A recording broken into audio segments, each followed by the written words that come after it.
Hello art historians, my name is Stephanie. In this video I will discuss two paintings created in the Realist and Post-Impressionist style, respectively, by two famous late 19th century artists.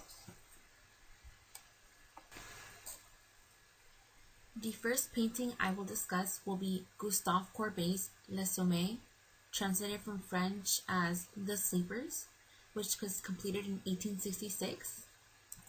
The second painting I will examine is Aurélie Le Baiser, translated from French to In Bed, the Kiss, completed by Henri Toulouse-Lautrec in 1892.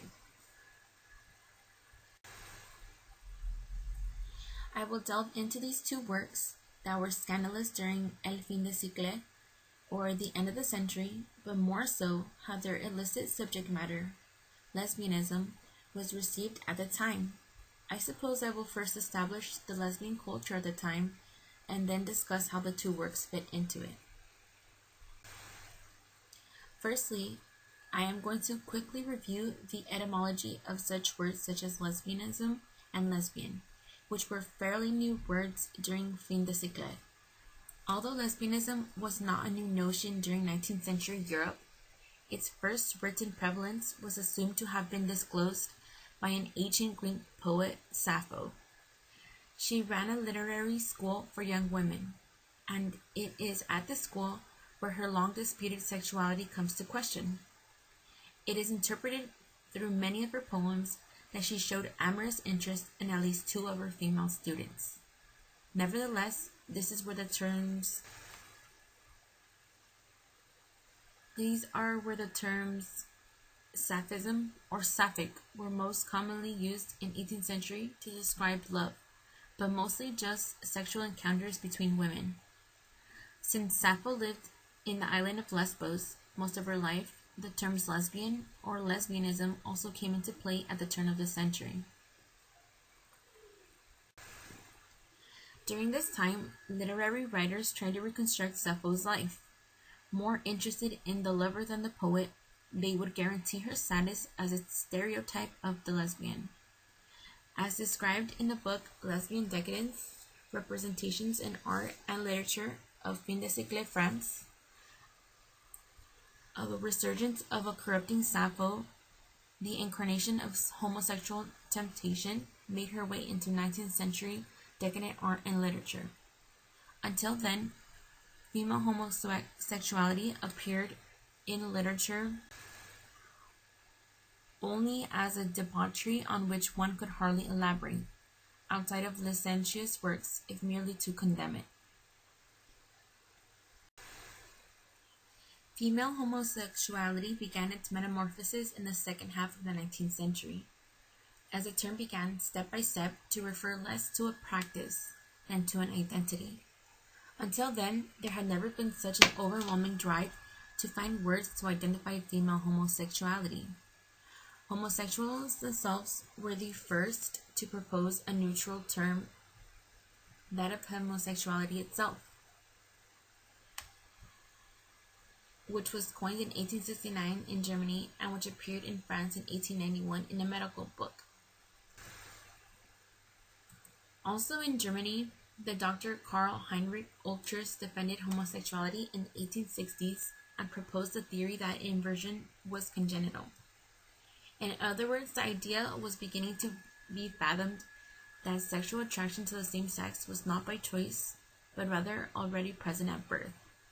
Of course, homosexuality and homosexual acts had already been decriminalized in France since 1791, following the French Revolution. Unfortunately, the little progress lesbians and gays encountered at the time was also accompanied by misconceptions, aggressions, and perverse use of their community in 19th century art and literature. The first of these attacks on their community was that homosexuality would quickly join fetishism, necrophilia, and bestiality as a topic to exploit in 19th century works. The second is that lesbians became known as the instigator of a decadent art. It was thought that because France was experiencing a century of turmoil, war, and coup d'etat, and censorship, artists and admirers took retreat in the decadent art. Of course, lesbianism was not only the focus of decadent art, which was based on the notion that art is to be created for the sake of art itself, but it was surely one of the most prevalent subjects during the 19th century French literature and art. Although over time the inclusion of lesbianism in artworks made possible the recognition and cultural acceptability for lesbians, it was also an overt manner of exploiting lesbian culture at the time. One of the last noted attacks on the lesbian community by artists is that of denying their existence, all while utilizing them as subjects. Take, for example, a quote from an artist mentioned in Lesbian Decadence. "Love between women does not exist. There is only lust." To which the author responds, "This notion downgrades Sapphism to the level of a sexuality that has no value, one that simply provides a diversion for voyeurs. This voyeurism is prevalent nature in the following paintings I will now examine." Here is the first work I will examine briefly. This is Les Sommets by Gustave Courbet.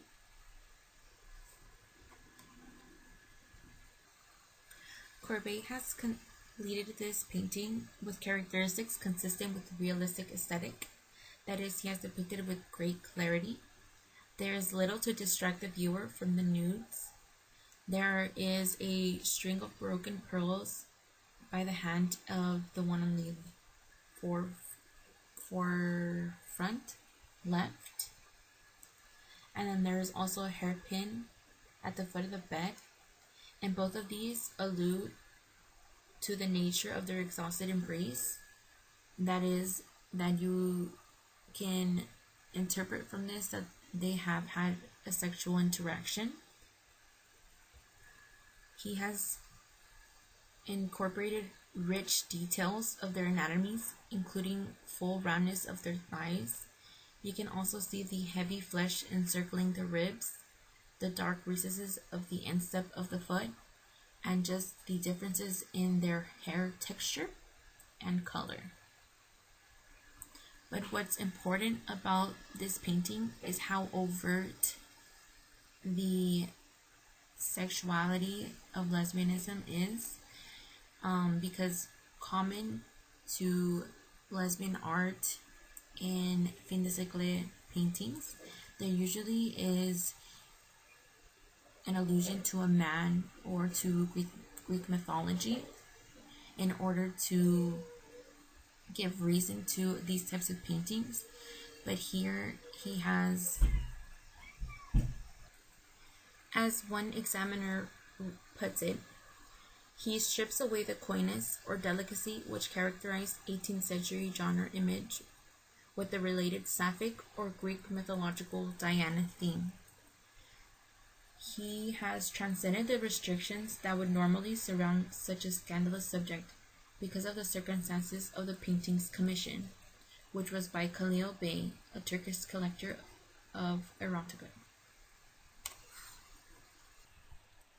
So, as mentioned, Courbet has surprisingly avoided things to justify lesbian artwork that was commonly used at the time, because he did have a patron to support something like that.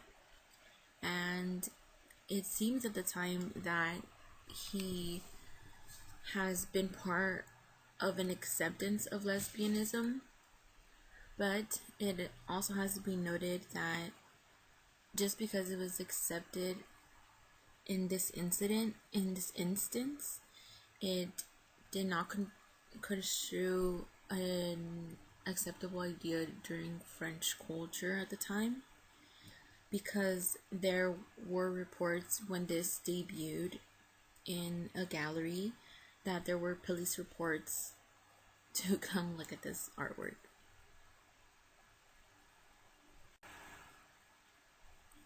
And of course, when there are critics that support something, there is also going to be some attitudes against it, and especially the Goncourt brothers, which were two established naturalism literature writers.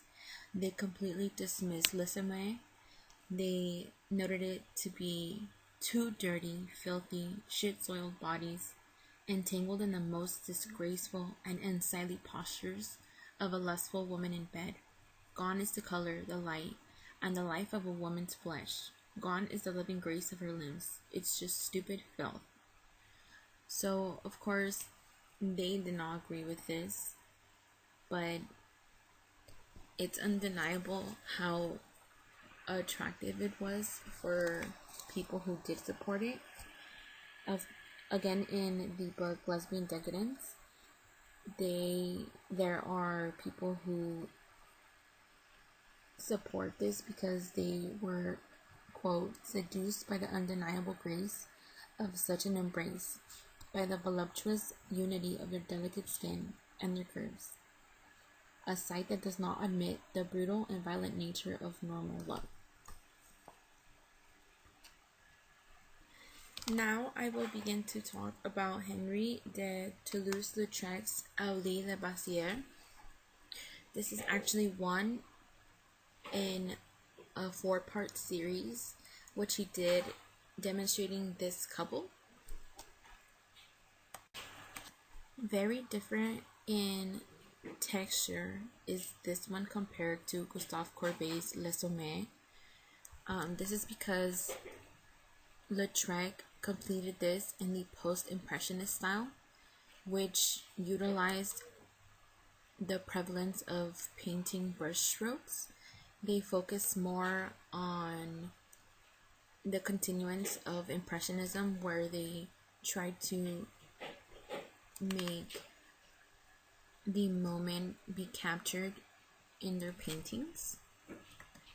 Also, his use of color in the two women's hair, which contrasts to the bedding, makes them the focal point. They are also in kind of a diagonal composition. They are also off center, and all of these characteristics are definitely part of the post-impressionist style. As compared to Gustave Courbet's Les Hommes, you can also note the lack of detail, if you could say, but that is because in post-impressionism, as compared to realism, they focus more on the moment of it and how the light is captured and the colors are processed by the eyes.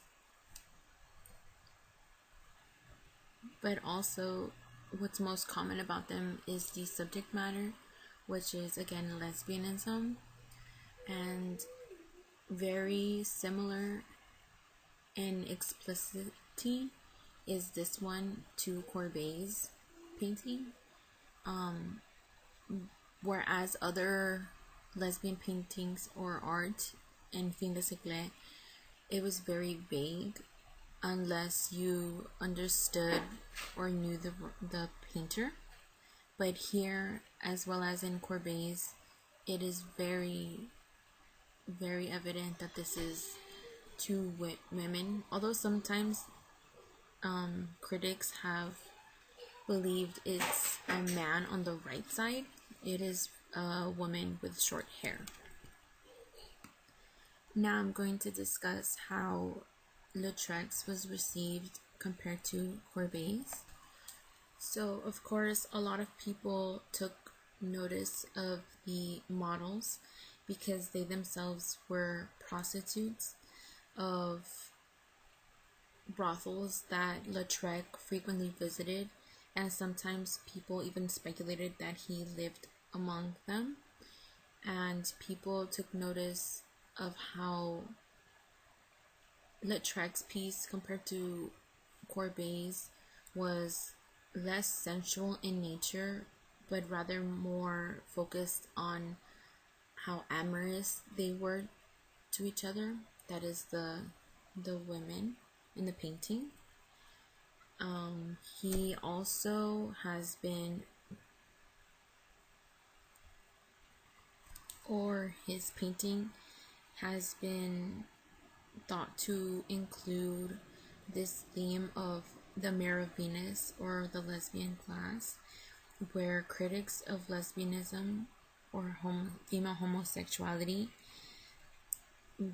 basically argued that they only love each other because they love or are narcissists in a way, that they only love women because they are like themselves.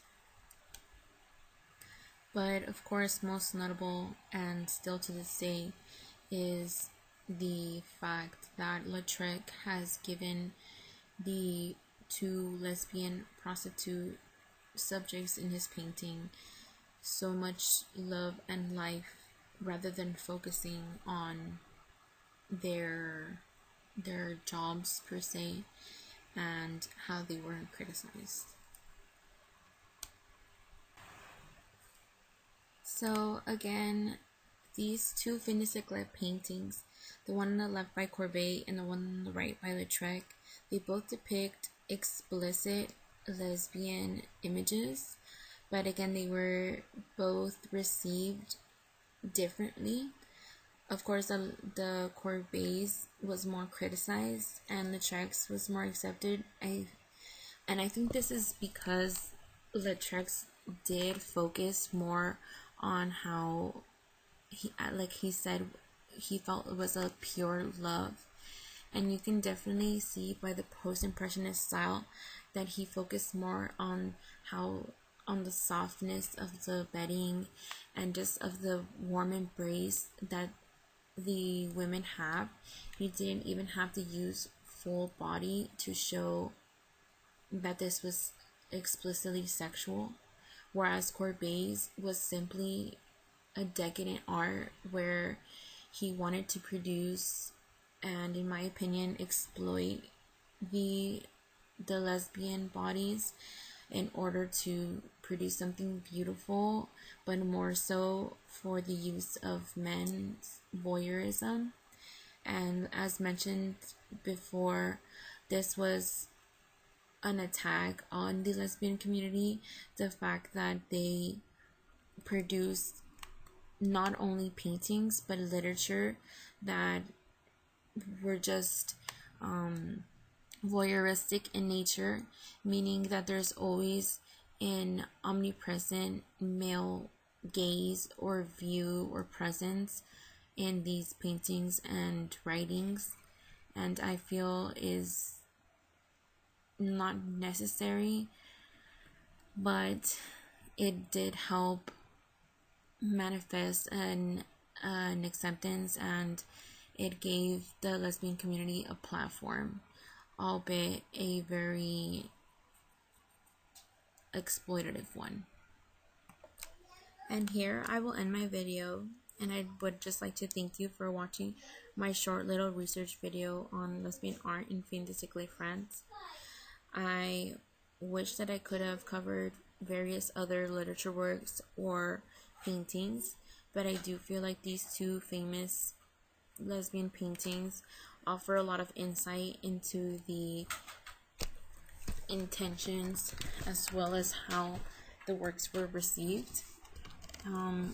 And ultimately, I wanted to make this video in order to offer the lesbian community of Fin-de-Siecle, France recognition, because I feel like at the time they were misconstrued and they did have misconceptions about them, but while the decadent art era did offer them an important platform which future lesbian and gay rights movements could use.